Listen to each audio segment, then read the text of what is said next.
আজকে দুপুরে খাওয়া দাওয়ার পর একটুখানি ছাদে চলে এসেছিলাম, আর দিনটা কিন্তু ছিল পয়লা বৈশাখের আগের দিন। দুপুরে খাওয়া দাওয়ার পর ছাদে উঠে এই দেখো আমি আর আমার বোন কিন্তু কানে একটা ফুল গুজে ঢং করছিলাম, আর এই ভিউটা নিতে পেরে আমার কিন্তু খুব ভালো লেগেছে। তোমরা জাস্ট দেখো আকাশটা কতটা সুন্দর লাগছে। আমার কেমন লাগছে জানো, ওই ছোটবেলায় জিওগ্রাফি বইয়ে যেরকম ছবি থাকতো পুরো সেরকম লাগছে। এত সুন্দর ওয়েদারটা, তাই জন্যই কিন্তু আমি এসেছিলাম ছাদে। আর সন্ধ্যেবেলায় আমি একটু পড়াশোনা করছিলাম, কারণ সামনে কিন্তু আমার পরীক্ষার, মা দিয়ে গেছিলো চাউমিন, সেটা খেয়ে আবার কিন্তু আমি ছাদে চলে এসেছিলাম, কারণ খুব জোরে ঝড় এসেছিল। আর আমার সাথে এই যে ইনিও ছিল। চলি হাওয়া মস্তানি। আমরা অনেকক্ষণ ধরে এখানে হাঁটাহাঁটি করছি, খুব ভালো লাগছে।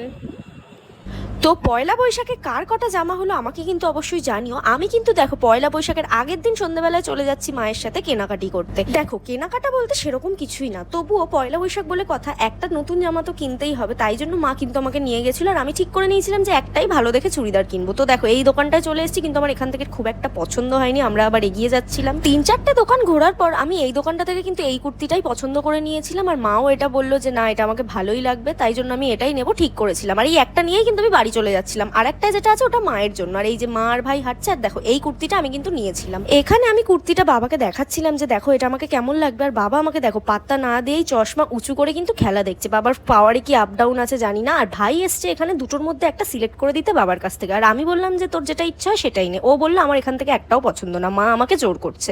তাই আমি এখানে বসেই আছি।